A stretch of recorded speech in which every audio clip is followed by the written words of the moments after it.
she won. March 26, 2013. This is Liz McCutcheon talking with Mary Estill Buchanan on behalf of Carnegie Library.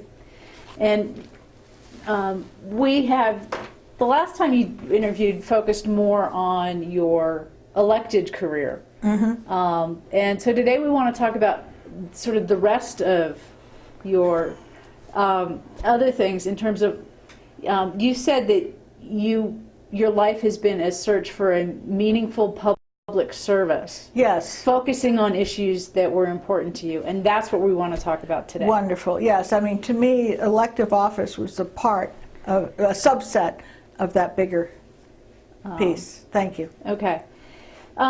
So let's talk about the first place you were where you became did this public service or became part of the public, and I believe that was when you ran for CU regent? Yes, in 1970 I ran for seat at large.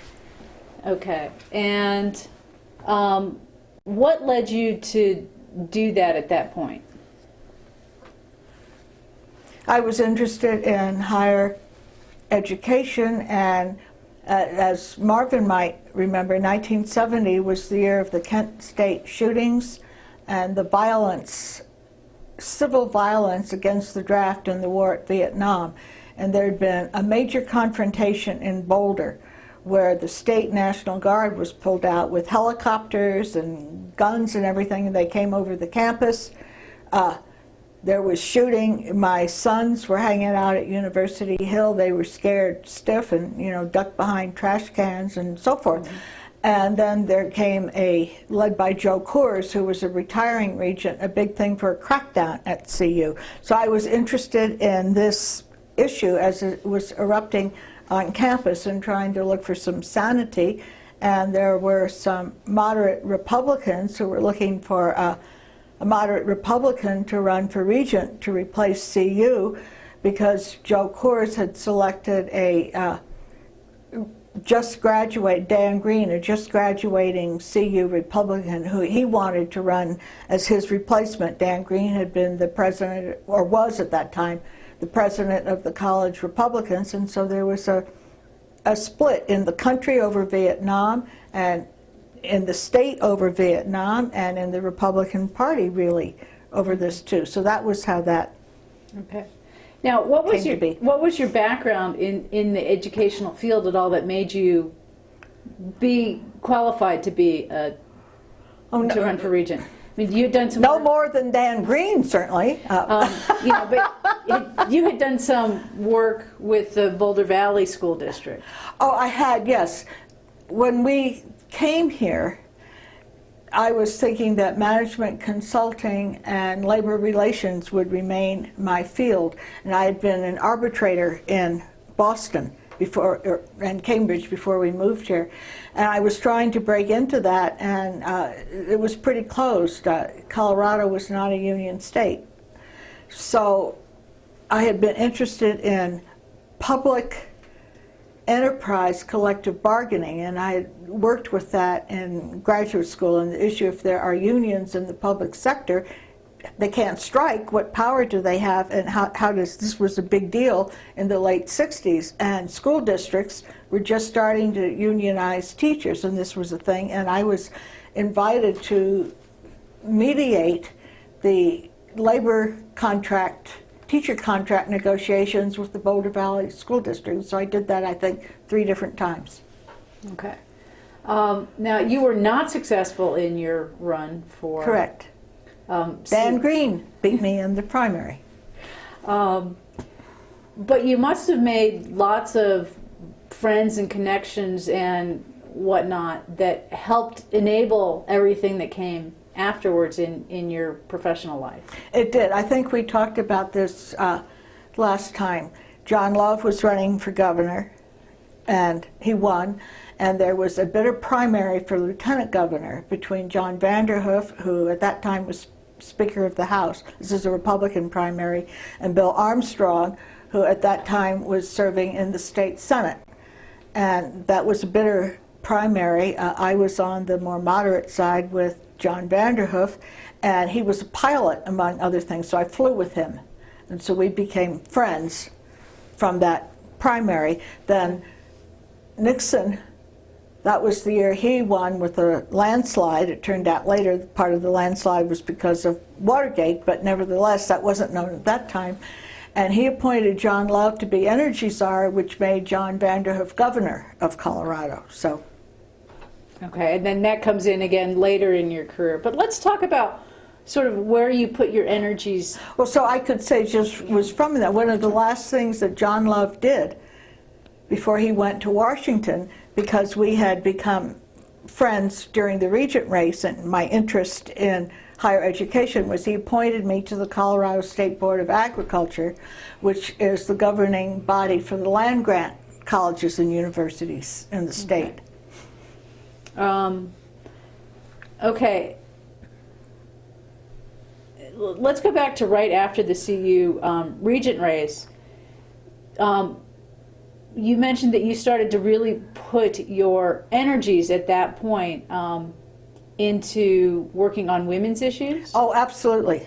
I'd been interested in that all along, but I had never realized how profoundly deep the problem was of women coming to full citizenship and full participation in a vibrant and healthy civil society, and that became more and more of an issue and concern with me. And so, yes, Governor Love appointed me to the Colorado Commission on the Status of Women as the Women in Government chairperson.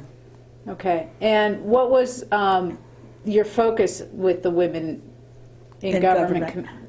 Well, we started, my focus was to get more women into government, of course, statewide. And Governor Love had promised me, he said, I want women on boards and commissions. You find qualified women. I mean, this was the famous Romney line in this past campaign, you know, give me a booklet of women, I'll appoint them. So we created this commission. It was bipartisan, Republican and Democrat. We could fill whatever way they wanted to fill the slot. And Zoe Menkick from Boulder was very active in that, so I made her Boulder chairman. And because I live in Boulder and knew more people in Boulder than any place else, we modeled the rest of the state out of what Zoe and I could do with Boulder. So in Boulder, we recruited women, and wherever there was a vacancy on a city or a county board and commission, we recommended a woman for it. We were pretty successful in getting them there. But underneath that, I had a strategy. I was thinking strategically because I wanted to get women into higher office and into places where they could serve and have a social impact. And boards and commissions, you know, so-so. You get a profile and you get to serve and to network, but I don't know how huge that impact is, one person over another. It occurred to me that the place to go for was judges, because so many of women's issues, children's issues ended up in court, and if we had more women judges, we might have a whole different play out. And judges in Colorado are nominated by a judicial nominating commission. There are 22 judicial districts. Nominating commission comes up with 3 nominees that go to the governor. The governor then appoints. So who makes up the judicial nominating commissions? Well, it turns out these are just public citizens who are appointed by the governor, and they have to politically balance the commission demographics that they come from. So we recruited women, and we blasted the judicial nominating commissions with women, and we started to get a lot of women judges. And you think that's made a difference? Oh yes, don't you? I mean, yes, absolutely. For women's welfare, children's welfare, and you know, my position all along has always been, if that's good, the rest of the world is good. It benefits men too. Okay. So yeah. Now, were you involved in the attempt to pass an ERA amendment? Yes, so that came in we had women in government going then, and the commission was active. And in 1972, the big campaign came to at last pass an equal rights amendment to the Constitution. This had been going, since 1907 or since Susan B. Anthony, long time to have an equal rights amendment. And it had come out of Congress. It now needed 3/4 of the states, that was 38 states, to ratify it. And the time calendar was running out on it. 92 was the issue, so it was a hugely organized campaign. Jill Ruckelhaus was chairman. She's a Republican running it out of Washington, and I was co-chairman in Colorado. And we passed the Equal Rights Amendment in 1970. Colorado was the 35th state to pass it. John Vanderhoof, Republican, was governor. We had a Republican House. Betty Ann Dittemore carried it in the House. Ruth Stockton, Republican, carried it in the Republican Senate. And the Republican government of Colorado in 1972 passed the Equal Rights Amendment. Meanwhile, other parts of the Republican Party were getting organized to oppose it. And Phyllis Schlafly said, I will get the Republican women and we will knock it out. Well, she was pretty damn effective, but she didn't do it. We had the Republican women too on our side of it, and they were effective in Colorado and many, many places. But so was Phyllis Schlafly, and she got it, I believe, defeated in Florida. And the 38th state, the last state, was Illinois, and they declined to pass it. So it dropped, and we still do not have an Equal Rights Amendment to the Constitution of the United States of America. But that got me active and very much involved publicly and with public issues and with politicians. Okay.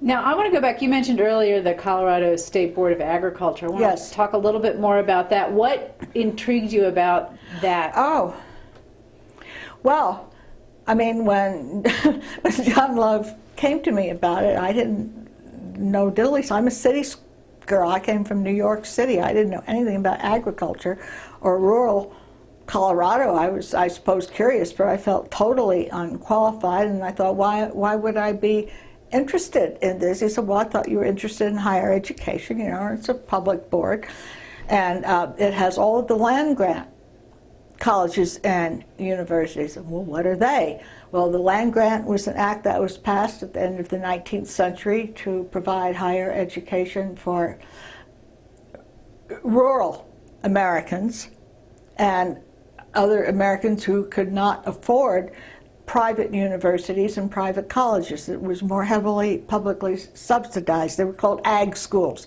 Sometimes they were called ag and machinist schools.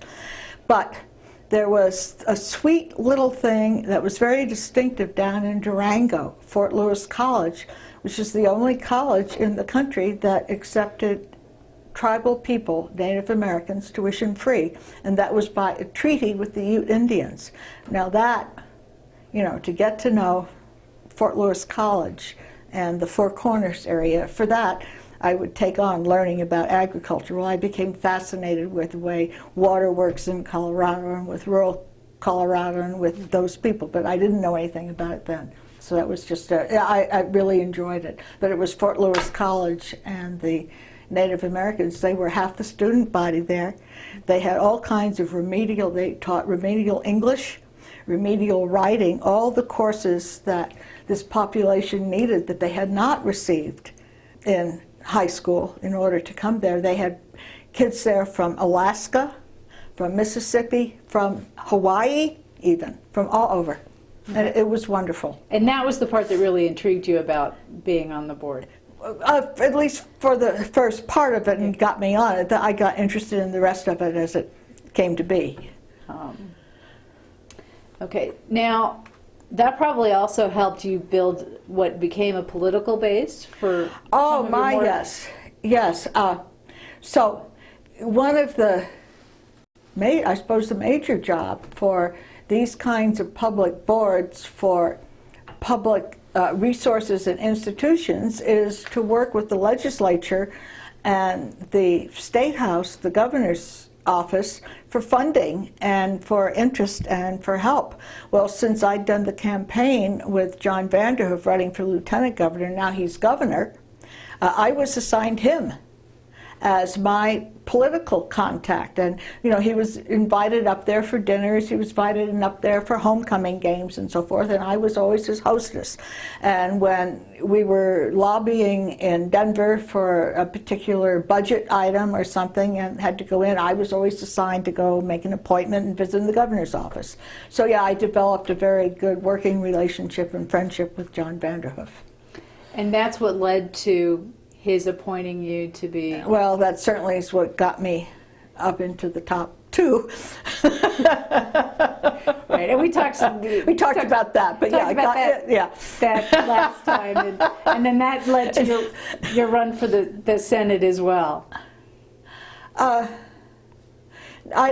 don't, well, certainly to run for the Senate, I had to have run successfully statewide and known how to and known who people were and so forth. And running for Colorado Secretary of State in 1974, that was also a Senate election year, and we had the Republican was Peter Dominic, the Democrat was Gary Hart, both of them running for the Senate that year. I got to know them both, and I got to understand what a Senate race looks like. I got to understand that a freshman senator, I mean, Gary Hart had never run for any office before, for heaven's sakes. I felt if I'd won Colorado Secretary of State one time, I might be competitively qualified. So it's when it looked possible to me. And I kept that in mind when I had to run again a second time for Secretary of State in 1978. My intention was to win that well and to make the right contacts and the right feelings to be in a position to run for the United States Senate in 1980 against Gary Hart. That would be only the second time he was ever running for office, and for me at that point it was my fourth time. I thought maybe, I can do this. Now, when you lost that race, yes, where did you put your attention to? You wanted meaningful public service that didn't necessarily mean office. Where did you put your attention at that point? Remind me. Well, I still had to serve out my term as Secretary of State, and I tried to start a wireless phone company. I did some other things, but I now lost a substantial race and a career. And I was out of office. I didn't lose my office. That term expired. My children were now grown, so, quote, I lost a family. I was single again. So loss was an issue. And so I went to India by myself for 2.5 months, because I did a big trek in Nepal, and loss was an issue. And so when I came back, hospice was just getting started in Colorado. Colorado was the second state. Colorado and Boulder really have some very distinctive leadership roles in this country and through this country and the world. But so Colorado was just the second state starting with hospice, and it was starting in Boulder. So I went down and I volunteered, and I was a volunteer with hospice for 2 or 3 years in its earliest, in its beginnings in Boulder. Okay, but that led to a long-term interest in health-related issues. Yes, and especially around death and dying and palliative care. That's medicine for the relief of pain and suffering. Yes, yes, and it did, and that became a bigger and bigger interest of mine. I had done medical research way back earlier, fresh out of college, and I'd always been, since my first husband died, not that far from that field.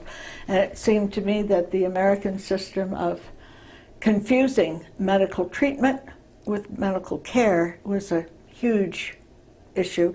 And it was around that piece that issues of palliative care and pain relief and the prolongation unnecessarily of meaningless life. We had that time when I got active in the early 90s, we had something like 52,000 people in the United States of America who were in what was called a permanent vegetative state. At public expense, while we can't feed healthy children of the poor. I mean, these things just seem to me wrong. And these issues of medical overtreatment, to me, were public issues. They weren't private issues. They're not self-paid for. They're publicly paid for. Okay, and so as part of that is when you became involved with the American Society for Health and Bioethics? Yes, it was through that. I got involved with them, and I attended dozens of conferences. I gave a couple of papers. I did workshops. I attended workshops. Yeah, I got very much engaged in this field in many dimensions as time progressed. I mean, my real background was business. I'm not a doctor, and I wasn't a philosopher, although by the time we were deep into this, I'd taken as much philosophy and religious studies as anyone else, but that wasn't a professional. I didn't have credentials in any of it. My credentials were in business and on the economic and costing and pricing side, which I also thought having third-party payers for a fee-for-service system just makes no sense. There's no way to contain costs or to manage them, none. And you have rampant overtreatment with no oversight. Okay. Well, and it sounds like the bioethics continued to be important to you in lots of ways. I believe you're somehow involved with Kaiser Permanente. Yes, on that too? yeah, I'm still involved with that, but I got into it at first over death and dying and relief of suffering. Mm-hmm. And interest, I mean, it's expanded. I early on joined the Metro Denver Community Bioethics Committee. And this will be a digression, but it's, I think, a worthy one. When we finally made the change in national legislation, I was involved with the Colorado Committee on Life and Law, which was part of a whole national undertaking to change core statutes. And the Patient Autonomy Act was passed, and I think it was 1990, which made it the patient or the patient and family decision about medical treatment, not a doctor medical decision. So that meant that, yes, I can ask to have treatment withdrawn. I mean, that changed the whole, for good and bad. It had both sides to it, but it changed the foundational way of dealing with medicine in this country. City and County of Denver found itself in a distinctive situation whereby it had all kinds of sick and dying people for whom the city and county were the guardians. Who then makes the medical decisions for these people?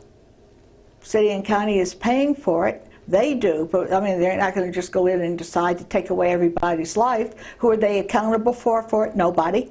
I mean, it was a huge gap in the way these things were taught about. So Kitty Pring, who was the director of Denver Social Services at that time, created a public advisory committee that was called at that time the Denver Community Bioethics Committee, to be an advisor to her, but actually whenever we decided something, is what she did, on when to reduce medical treatment, when to let it go, when to switch to palliative care for all the people for whom the city and county of Denver was the guardian. Okay? I mean, so that's what we did. Well, Denver was unique in that, but there was a big need for social services all around the area are all of a sudden involved in this issue too. And I was serving at that time in Boulder on the Boulder Social Services Advisory Committee, so we made that into a Metro Denver Community Bioethics Committee. We also put in someone from Westminster and someone from Lakewood, and it made me a legitimate member of it as a Boulder resident and a member of the Boulder Social Services Advisory Committee, because I didn't live in Denver. But those are big decisions you're helping to inform on. They were huge, and this wasn't taken in, nobody was thinking about that when they shifted from doctor decision to patient autonomy. There's lots of people who do not have mental competence to make their own decision. And this was before, I mean, all the guardianship laws then changed and a whole process of guardianship came into being. But that took another 15 years. It wasn't there when this happened. So, yeah, that was a big deal. And that was distinctive nationally. I don't know that it was unique, but it was distinct nationally. It was part of what got so active, got me so, the American Society on Health and Bioethics so active with me. Nobody else from the Denver group, wanted to go and work with them, but I sure did. And this was a unique little line with them.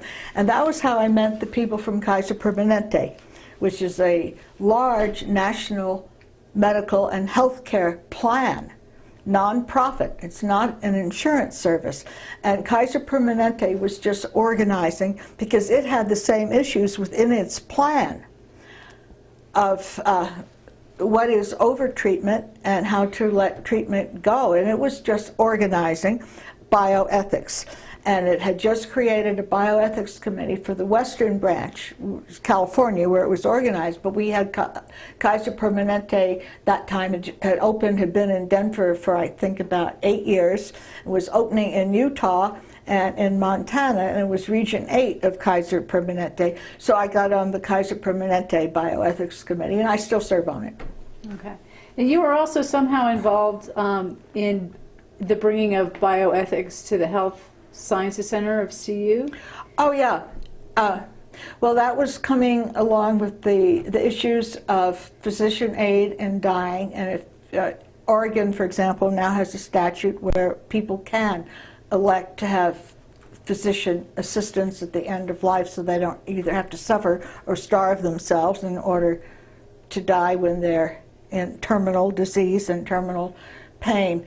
And remind me what I'm talking about. The Health Sciences Center of CU Yes. Bioethics. And Fred Abrams, Dr. Fred Abrams in Denver was very active in trying to get better procedures for palliative care and pain relief, and to have that taught actively at the CU Health Sciences Center Medical School. And he wanted a bioethics program there, and he was working and ultimately recruited Mark Yarborough to come and chair that program, which he did. And he had very little budget, and he was the only faculty person. Well, you can't teach 150 a year medical students with, you know. He had one big course, and then he had 2 courses, upper elective courses, upper division.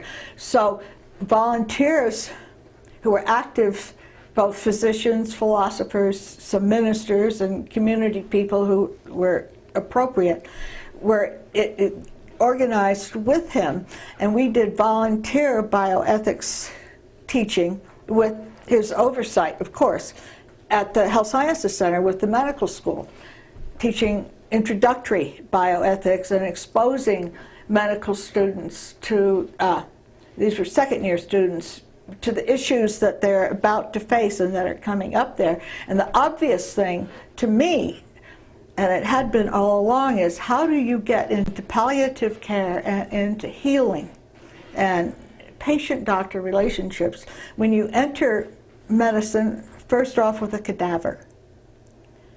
I mean, this is the diagnostic, the medical treatment, but we're dealing with inanimate instead of living, and a non-being instead of a being. And this is wrong. Well, I mean, nobody was interested with me in changing the way medical education is done in this country and put the cadaver in the last semester of the 3rd year. But we did do an experimental program that was volunteer-based, where we worked with first-year students when they had their cadaver in journaling. And that was the other piece of the bioethics program that we started and did at the Health Sciences Center. That took off, and that through the American Association of Health and Bioethics, and journaling now I think is a part of, with the cadaver, a part of all the first-year medical school curriculum. Okay. Now, a lot of those, it seems, those bioethical things that you were dealing with, the country has caught up to where your thinking was. And well, we still use a cadaver the first year, so, but yeah, it's shifted. And certainly the issues around humane dying, Medicare and Medicaid, public funds now pay for hospice. I mean, I think there can still be ways that people enter hospice earlier. But yeah, I think the country over the past 25 years has taken giant steps on the treatment of the end of life, the treatment on the care during end of life. That must be very satisfying for you. Well, I had my own little part in it, but it should be satisfying for everybody. Okay. Yeah. Now, at the same time, I believe you also got involved in Naropa a little bit. Oh, my, yes. A little bit on that. Well, Naropa is a Buddhist-founded liberal arts college in Boulder, and it's not the only Buddhist found liberal arts college in this country. There are 2 or 3 others, but it's the only one that claims to teach contemplative education in a non-sectarian public way rather than as a Buddhist college. And so that interests me. You know, I've been interested, as we know, in higher education for a long time, and part of the pieces of it that I think we as a society could do a better deal with is how to make education more of an inner piece and evocation of our human experience and what we already know with what we're learning about the outside world. That's what Naropa just masters, and so I was auditing some classes there and invited to join the board. So I did, and I served on the board of Naropa for 15 years, and I guess 9 or 10 of those years I was board secretary. Okay. Now, you also... And I still love it. Yeah. As the bioethics began to take less of your attention than it perhaps did for a while, you said that you became very active and interested in gun control? Oh yeah, well I had always been, you know, we go back to my formative years in politics and public service, which is the late 60s and early 70s and the Nixon days. Nixon was he was big on women in government and women's issues. He was also big on gun control. And he was the one who came out to ban Saturday night specials. He wanted to limit and register, can you believe, register with your name and address, handgun purchases. And this had always, that just made sense to me. I hadn't thought that much more about it, except that as America became more and more into a gun culture, I didn't understand it. It made no sense to me. And then all of a sudden we had the horrible tragedy of Columbine. And then I thought, you know, it's time to get involved again. So J.D. McFarland, who had been Attorney General while I was Secretary of State, and my friend and political colleague, Republican John Head, J.D.'s friend, Arnie Grossman, who's a Democrat, 4 of us founded Safe Colorado as a bipartisan organization. We added 2 more board members. We were 6 people, but the 4 of us were the founders. For some gun control legislation in Colorado, and we did a lot of work. We organized sheriffs, mayors, police force statewide. We had many big conferences and couldn't pass anything through the legislature. Came down to 5 issues to work with and finally narrowed it and got down to 1, which was mandatory background checks at gun shows. So we wrote, JD did most of the legislative drafting, a petition, a ballot issue. Went through the ballot issue process, it became a petition. I did most of the organizing of the petition drive, and we won. We won handily in that election, and it was the first legislation in this country requiring background checks at gun shows. And we were very optimistic that a lot's going to come out of this because Colorado was considered, you know, a Western state, not a silly liberal cities, New York State or something. But nothing further did happen. But we were optimistic at that time. So SAFE kind of receded, mainly because there was nowhere to go and nobody anymore was paying attention. But Colorado Ceasefire organized and picked up its pieces. Tom Mauser, who had been the big spokesperson, his son Danny had been killed at Columbine, and Eileen McCarron and Ted Pascoe continued going with that. Frustration after frustration, never getting anywhere, but they continued going with it. And I, you know, sent them money every year. I went to a couple of meetings with them a year, but I did not join the board, and I was not active in it. I was not doing the work that they were doing. And then we had the shooting last July, the Aurora Batman Theater, and I thought, you know, now is the time, and this is Colorado again. We ought to be able to get something done. Yeah, well, how can we get it through the Republican legislature? Well, maybe we'll have to do a petition drive.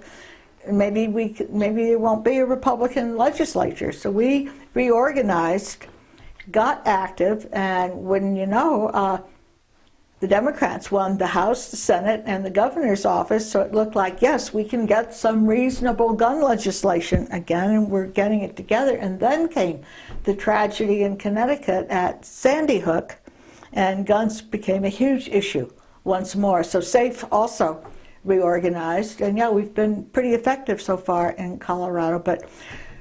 And as we speak, you know, there's still great interest in national legislation, but the Congress has, the White House, Obama, and the Senate have backed off of banning assault weapons. I'm not sure. I was kind of pushing for banning assault weapons here in Colorado too. That went down, but we pushed and we got bans on ammo, on the magazines, well, limited to 10. Instead of 15, I mean 10 automatic bullets, and pulling the trigger one time is not a very big or meaningful reduction, but it's at least symbolically something. What I really think we need, we're not going to have it now, but I will stay involved, is, so mark my words now for someone in the future who does it, is not only the ban on assault weapons and ammo, but a buyback program. Because the problem is to get these out of the hands of the public. I mean, that's what became so obvious. Poor Nancy Franza in Sandy Hook, she had these perfectly legal, perfectly fine owner of these assault weapons magazine clips. Well, what family does not at some time or another have a disturbed younger person? I mean, this happens to every family. You can't keep your guns away from that person. We have to get them out of the homes and out of circulation. The only way to do that is a government buyback program. So you're still actively involved in Safe Colorado, and are you on the board? Yes. Okay. But I think we're going to fold after this session. Nobody is interested now in a buyback. Okay. But I am. Now, you also said immigration is an issue that has been important to you. It has. Talk to me about how you began to think about that and pay attention to it, and how you've been involved with it. Well, I've always, I mean, like women's issues, immigrants too are a marginalized part of our culture and of our society, and I've always had a affection and a soft spot in my heart, but not understood nearly enough about it. But as Secretary of State, I came to learn how profoundly we are a nation of immigrants. The Secretary of State, if she chooses, can preside over the naturalization process of people as they become citizens. And I did do that, mainly because it lifted my heart so. I mean, these people are so wonderful, and they've done their homework. They know their civic lessons and American history in a way most disinterested American teens do not. And anyway, so I became very involved with many immigrant groups when I was Secretary of State, because I was interested in it, and it was a marginal function of the office. Then with the Denver Community Bioethics Association, many of the people who became clients of Denver Social Services were immigrants, and there were many, many immigrant bioethical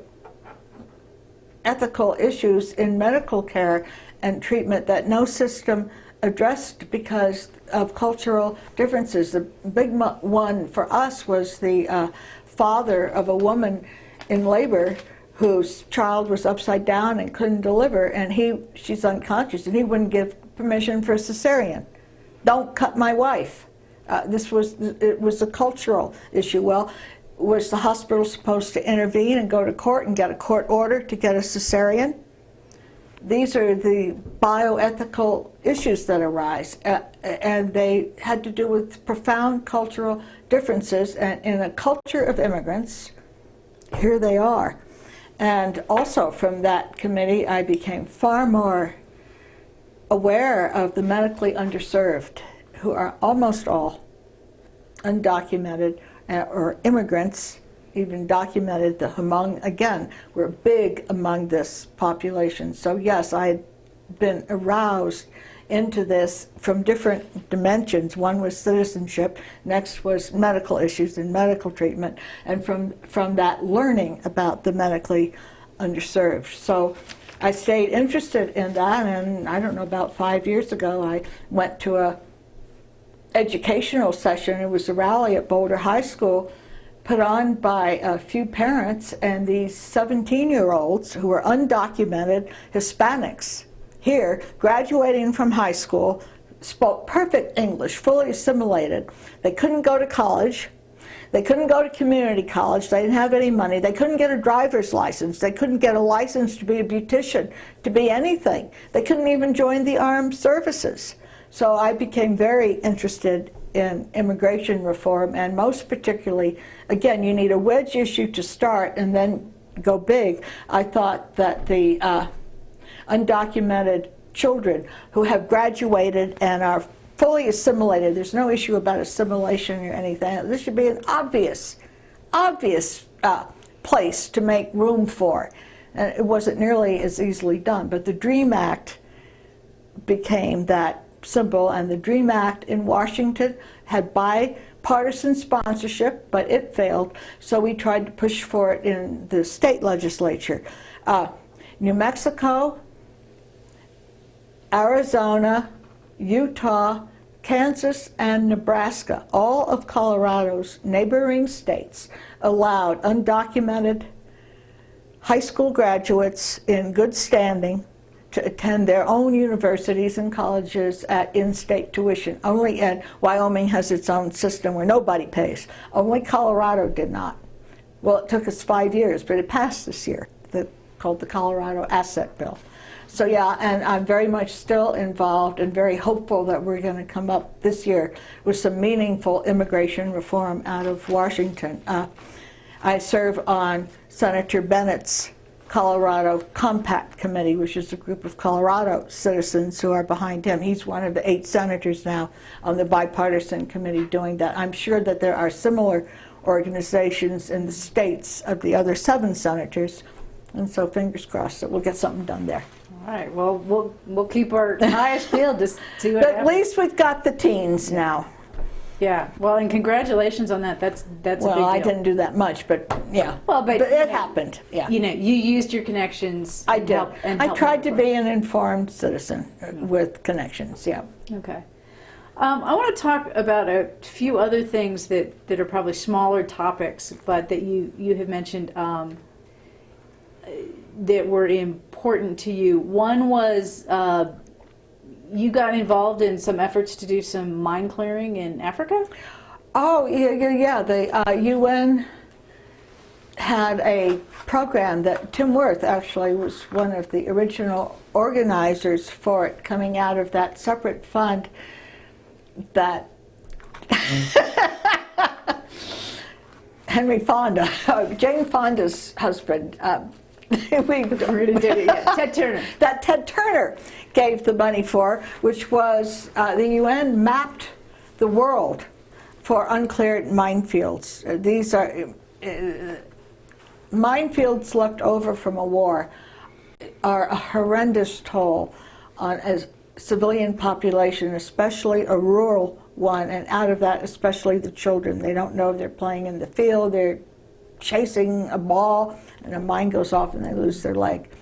And so the UN set up this program to adopt a minefield, and Virginia O'Connell in Boulder picked it up out of Boulder for Colorado to look at adopting and clearing a minefield. And she had some friends who were interested in it who knew their way around, so well, let's go to Mozambique. So she got me involved in that. We went to Mozambique. Well, I had worked on micro-enterprise a lot, mainly because of women and helping women in third world countries on these revolving circle loans. And I knew, and I'd done that with Rotary, and I knew how Rotary clubs can leverage contributions. If one club adopts it, then the state can adopt it and match, then the region can match, and then it can go national and international, each level matching the funds that have come up so far if it chooses to do it. And it seemed to me, well, minefields, this is a perfect situation for that. To do this on an international scale, you have to have a Rotary club in the host place. Well, it happened Mozambique had a Rotary Club. So yeah, I visited when we were over there on the Rotary Club, and we did adopt Boulder and Colorado, a minefield much bigger than the one we went in for. We got the Rotary tiers starting out of Denver, tiered all the way up, and we did adopt it and clear it, and that was neat. And I think Rotary continued to do that afterwards, you know, other groups doing them in other places. Good. I'm glad to hear that. Now, you've also been involved with detention homes?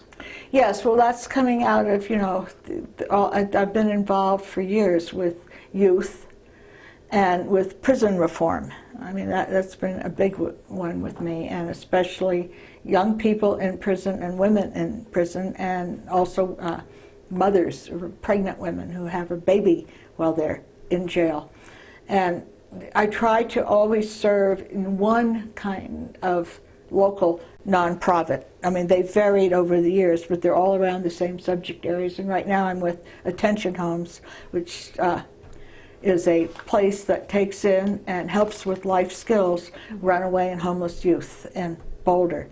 And for the first time, we did a public sleep out this year in November, and many board members and community activists, we all slept out on the sidewalk in November. Okay. And then you said you're also somewhat involved with a new organization in Boulder called One Action, One Boulder? Oh, One Action, One Boulder, yeah, Kirsten Wilson's program. Well, it's not her now, it's many, many organizations. Kirsten is a talented, brilliant graduate of Naropa who wrote this fantastic play, which she's now performed in 3 different weeks here in Boulder on the underside of Boulder County history. And it's a horrendous, ugly, ugly underside story, starting with the betrayal of Chief Left Hand. And then it goes on. The atrocities we've committed against the Chinese, the home of the Ku Klux Klan that was centered in Louisville. I mean, it's a long and ugly, ugly story, but beautifully done. And that's now been adopted by the National Arts Commission and will be a high school program and done by high school on and on, year after year, by new classes in high schools. And they've created what they call, the name of the show is Rocks, Arrows, and Karma, and they've have created One Action, One Arrow, the name of the organization now. You wrote it down. You said One Action, One Boulder. But that's it. Whatever I said is it, yes. Because I could see my notes and I had my glasses on at the time. Which is made up of several different tribal Native American groups. Many of them are coming from the memorial of the Sand Creek Massacre, and those tribes that were involved, they sponsored the run last fall from Sand Creek to Denver. And it's a community of indigenous peoples trying to re-engage current Boulder and current society in their longer issues and ways of healing and overcoming. And it's a great project. Yeah. It sounds like a lot of the work that you have done has been around helping marginalized groups. This is what has grabbed my attention and my heart forever. I know. And you said you wanted to find some meaningful public service, and it sounds like you did. Yeah, you do not have to serve in elective office. In fact, in many ways, you can be far more effective without the entrapments of what that requires of you. Okay. Yeah. Is there anything else you want to add or you want to say that we haven't talked about? Let's go off.